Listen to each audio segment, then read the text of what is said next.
ಅದು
ಏನ್ ಮಾಡ್ತಿದ್ಯಾ?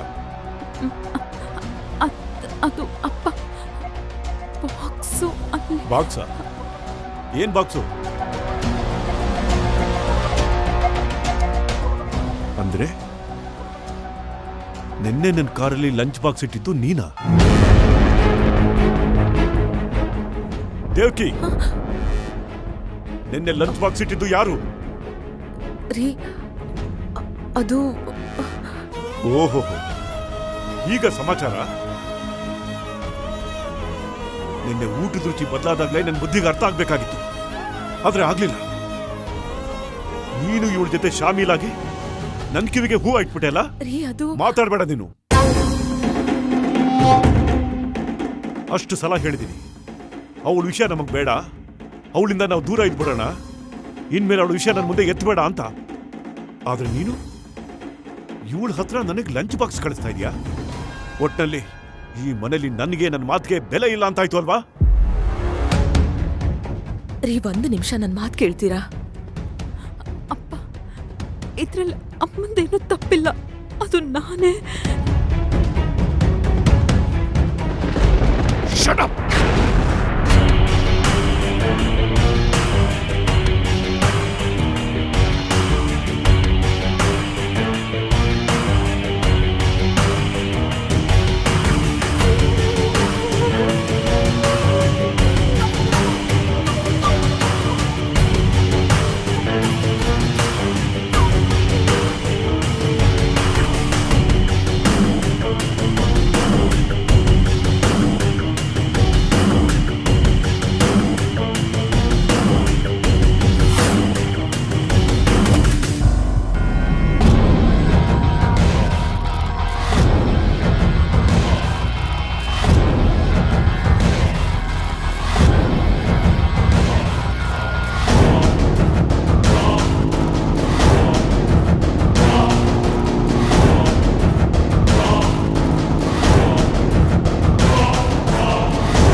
ಬಿಡೋ ಕೈನಾ. ನನ್ನ ಹೆಂಡತಿ ಮೇಲೆ ಕೈ ಎತ್ತೋ ಅಧಿಕಾರ ನಿಮಗಿಲ್ಲ. ಹಾಗಾದ್ರೆ ನಿನ್ನ ಹೆಂಡತಿಗೆ ನನ್ನ ಕಾರಲ್ಲಿ ಲಂಚ್ ಬಾಕ್ಸ್ ಇಡೋ ಅಧಿಕಾರನ ಯಾರು ಕೊಟ್ಟಿದ್ದು?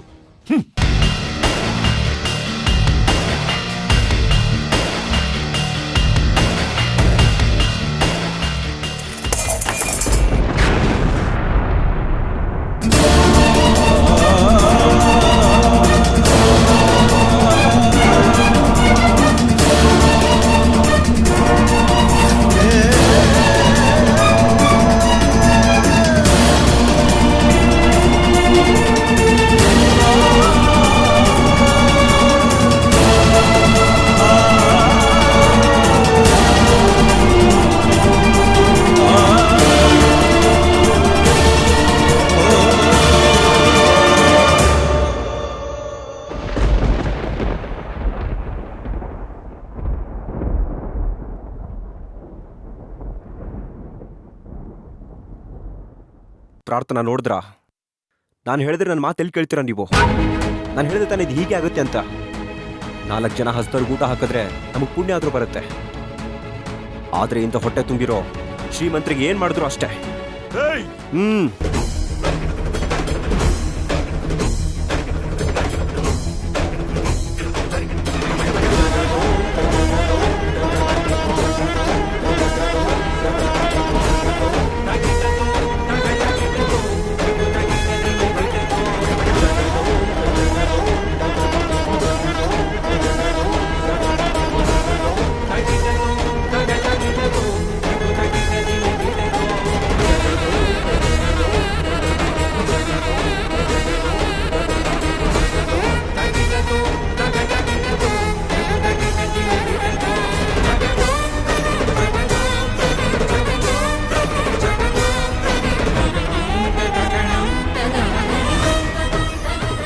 ಬನ್ನಿ ಪ್ರಾರ್ಥನಾ.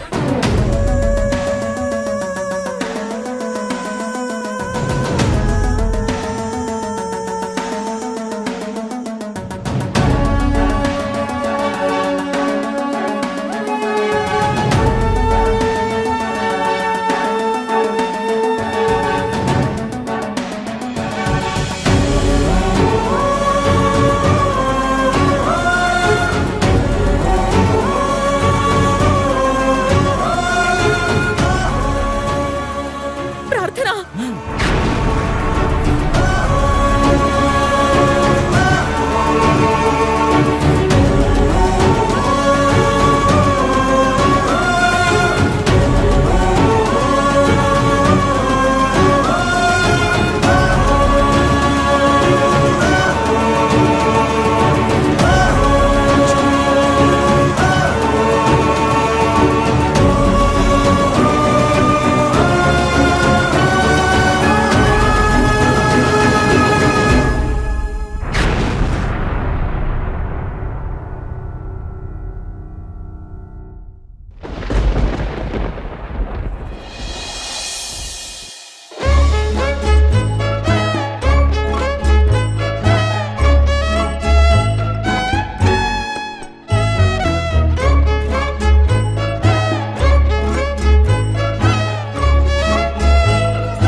ಹಲೋ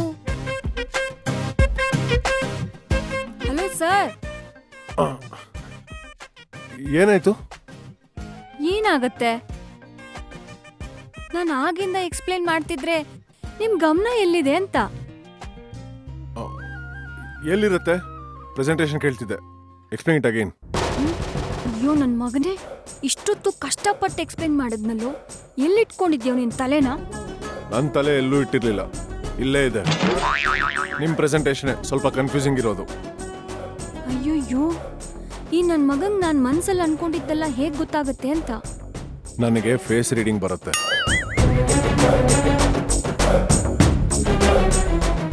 ಹೌದಾ?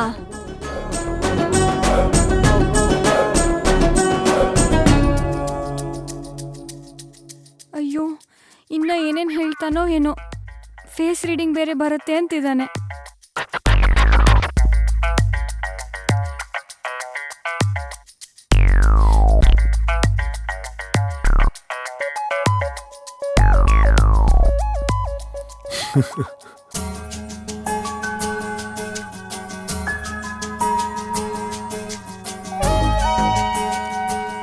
ಎಕ್ಸ್ಪ್ಲೇನ್ ಮಾಡ್ರಿ. ಹಾ ಸರ್.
ತಪ್ಪು ಮಾಡಿಬಿಟ್ವಿ. ನಾವಿಲ್ಲಿ ಇರಬಾರ್ದಿತ್ತು. ಏನಾದರೂ ಒಂದು ರಗಳೆ ಆಗ್ತಾನೆ ಇರುತ್ತೆ. ಆಗ್ಲೇ ಹೇಳಿದೆ ತಾನೇ, ಬೇಡ ಏನಾದರೂ ಅನಾಹುತ ಆಗುತ್ತೆ ಅಂತ. ನಿಮ್ಗೆ ಯಾರು ಹೇಳಿದ್ದು ಬಾಕ್ಸ್ ಕೊಡಿ ಅಲ್ಲಿ ಅಂತ? ನೀವು ಕೊಡ್ಲಿಲ್ಲ ಅಂದ್ರೆ ಅವ್ರೇನು ಊಟನೇ ಮಾಡ್ತಿರ್ಲಿಲ್ವಾ? ಅವ್ರಿಗೆ ನಿಮ್ಮ ಬಗ್ಗೆ ಕೇರ್ ಇಲ್ಲದೆ ಇರಬಹುದು, ಆದರೆ ನನ್ನ ಹೆಂಡತಿಗೆ ಯಾರಾದರೂ ಏನಾದರೂ ಅಂದ್ರೆ ಅದನ್ನು ತಡ್ಕೊಂಡು ನಾನು ಸುಮ್ಮನಿರಲ್ಲ.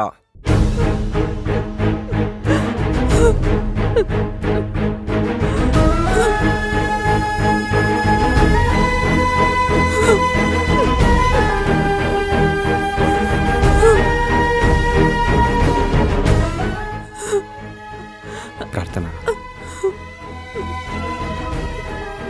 ದಯವಿಟ್ಟು ಅರ್ಥ ಮಾಡ್ಕೊಳ್ಳಿ. ನಿಮ್ಮ ಪ್ರೀತಿನ ಅರ್ಥ ಮಾಡ್ಕೊಳಕ್ಕೆ ಅವ್ರು ಮನುಷ್ಯರಲ್ಲ, ಮನುಷ್ಯ ರೂಪದಲ್ಲಿರೋ ಯಾವುದೋ ಪ್ರಾಣಿ. ಯುವ ಪ್ಲೀಸ್, ಹಾಗೆಲ್ಲ ಮಾತಾಡ್ಬೇಡಿ. ಅವರು ನಮ್ಮಪ್ಪ ಅಂತ ನೆನ್ಪಿರ್ಲಿ. ಅವ್ರಿಗೆ ನೀವು ಮಗಳನ್ನ ನೆನಪಿದೆಯಾ? ಅದಕ್ಕೆ ಅವರಿಂದ ದೂರ ಆಗ್ಬಿಡ್ಬೇಕಾ? ಇಷ್ಟೆಲ್ಲ ನಿಮ್ ಪ್ರೀತಿ. ಮದ್ವೆಗಿಂತ ಮುಂಚೆ ನನ್ನನ್ನ ನಮ್ಮಪ್ಪನ ಒಂದು ಮಾಡ್ತೀನಿ, ಮಗಳ ಸ್ಥಾನ ಕೊಡಿಸ್ತೀನಿ, ಹಾಗೆ ಹೀಗೆ ಅಂತೆಲ್ಲ ಅಂದಿದ್ದು ನಾಟಕನಾ?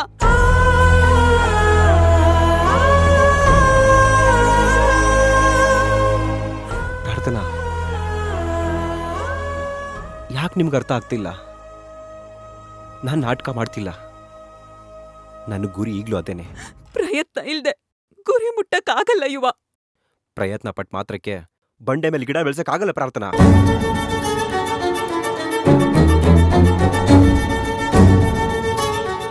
ಏನ್ ಯುವ ನಿಮ್ ಮಾತಿನ ಅರ್ಥ? ಆದ್ರೆ ಈಗಷ್ಟೇ ಹೇಳಿದ್ರಿ ಮತ್ತೆ ಅದೇ ನನ್ ಪ್ರಯತ್ನ ಅಂತ. ಈಗ ನೀವೇ ಪ್ರಯತ್ನ ವ್ಯರ್ಥ ಅಂತಿದ್ದೀರಲ್ಲ. ಥ್ಯಾಂಕ್ಸ್ ಯುವ, ಥ್ಯಾಂಕ್ ಯು ಸೋ ಮಚ್.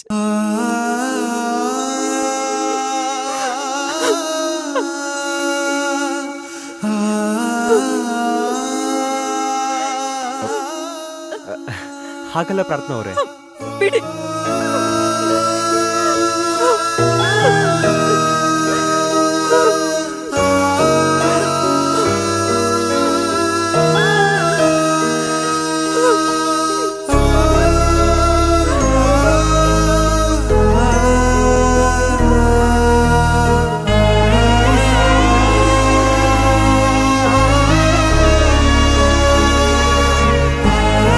ಛೇ,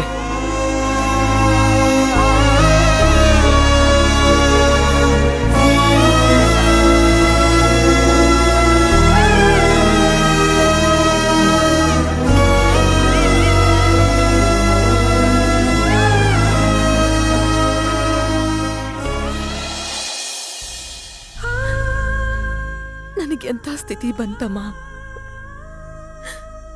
ಮೊದ್ಲು ಇವ್ರು ಬೈತಾ ಇದ್ದಿದ್ರೆ ಏನಾದ್ರೂ ಒಂದ್ ನೆಪ ಮಾಡಿ ಇವ್ರ ಸಮಾಧಾನ ಮಾಡ್ಬಿಡ್ತಿದ್ದೆ. ಆದ್ರೆ ಇವತ್ತು ಇವ್ರು ಬೈತಿದ್ರು, ಅವಳು ಅಳ್ತಿದ್ರು. ತಾಯಿಯಾಗಿ ನನ್ನಿಂದ ಏನು ಮಾಡಕ್ಕಾಗ್ಲಿಲ್ಲ. ಪಾಪ ಅಮ್ಮ, ನನ್ ಮಗಳು ಎಷ್ಟು ನೊಂದ್ಕೊಂಡ್ಲೋ ಏನೋ.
ದೇವ್ಕಿ, ನಮ್ಮ ಕೈ ಮೀರಿದ್ದಕ್ಕೆ ನಾವು ಹೊಣೆಗಾರರಲ್ಲಮ್ಮ. ನೋಡು, ಅವ್ರ ಪಾಲಿಗೆ ಬಂದದ್ದನ್ನ ಅವ್ರವ್ರು ಅನುಭವಿಸ್ಲೇಬೇಕು. ನನ್ನ ಮೊಮ್ಮಗಳು ಹುಟ್ಟಿದಾಗಲೇ ಇದನ್ನೆಲ್ಲ ಅನುಭವಿಸ್ಬೇಕು ಅಂತ ಅವಳ ಹಣೆಯಲ್ಲಿ ಬರೆದಿತ್ತು ಅಂತ ಕಾಣುತ್ತೆ. ಅದಕ್ಕೆ ದೀಪದ ಹುಳು ಥರ ಬೆಂಕಿ ಹತ್ರ ತಾನಾಗೇ ಬಂದು ಬಂದು ನೋವು ತಿಂತಿದ್ದಾಳಮ್ಮ, ನೋವು ತಿಂತಿದ್ದಾಳೆ. ಹಾಗಂತ ನನ್ ಸಂಸಾರ ಚಿತ್ರ ಚಿತ್ರ ಆಗ್ತಿರೋದನ್ನ ನೋಡ್ಕೊಂಡು ಸುಮ್ಮನೆ ಇರಕ್ಕಾಗಲ್ಲಮ್ಮ ನನ್ನ ಕೈಲಿ. ಅಮ್ಮ, ನನ್ ಮಗಳು ಅಳ್ತಾ ಹೋಗ್ತಾ ಇದ್ರೆ ತಾಯಿಯಾಗಿ ಅವಳಿಗೆ ಸಮಾಧಾನ ಮಾಡೋ ಯೋಗ್ಯತೆನೂ ನನ್ನಲ್ಲಿ ಇಲ್ದಾಗ ಆಗೋಯ್ತಲ್ಲಮ್ಮ.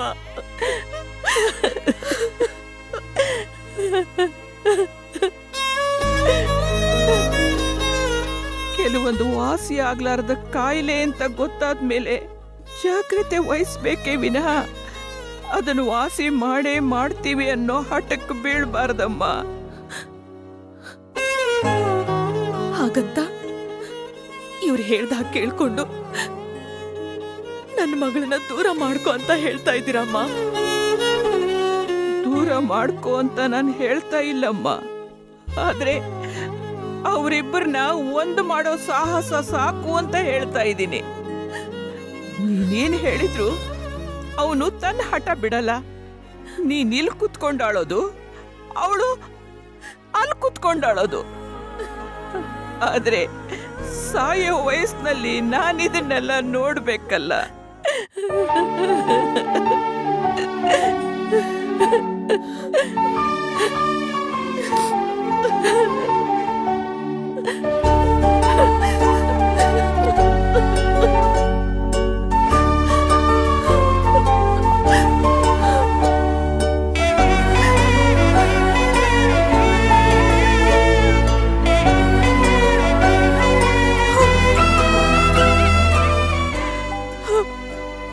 ಅಮ್ಮ, ಸಾರಿ ಅಮ್ಮ, ನನ್ನಿಂದಾಗಿ ನೀವು ಬಯಸ್ಕೊಳ್ಳೋ ಹಾಗಾಯ್ತು.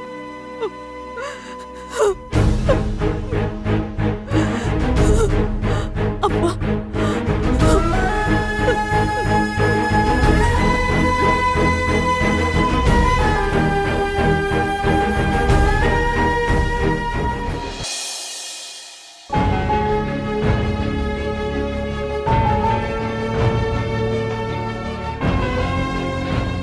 ಛೇ, ನಾನು ಅವ್ರಿಗೆ ಬೈಬಾರ್ದಿತ್ತು. ಮೊದಲೇ ಅವ್ರು ಬೇಜಾರಲ್ಲಿದ್ದರು, ನಾನಿನ್ನೂ ಬೇಜಾರು ಮಾಡಿಬಿಟ್ಟೆ. ಪಾಪ ಎಷ್ಟು ನೊಂದ್ಕೊಂಡ್ರೋ ಏನೋ.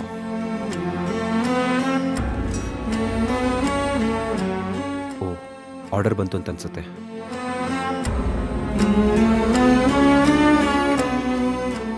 ಆರ್ಡರ್ ಡೆಲಿವರಿಗೂ ಮುಂಚೆ ಪ್ರಾರ್ಥನಾ ಅವ್ರಿಗೊಂದು ಕಾಲ್ ಮಾಡಿಬಿಡ್ತೀನಿ. ಅವ್ರಿಗೂ ಸಮಾಧಾನ ಆಗುತ್ತೆ, ನನಗೂ ಸಮಾಧಾನ ಆಗುತ್ತೆ.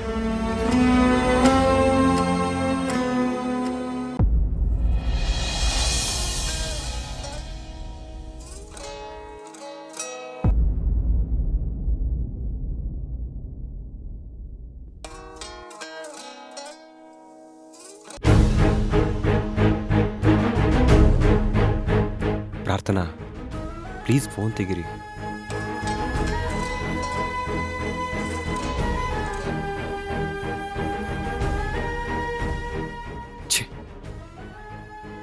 ಬೇಜಾರಲ್ಲಿರ್ತಾರೆ, ಸಮಾಧಾನ ಮಾಡೋಣ ಅಂತ ಅಂದ್ಕೊಟ್ರೆ ಇವ್ರ ಕೋಪನೇ ದೊಡ್ಡದಾಗೋಯ್ತು.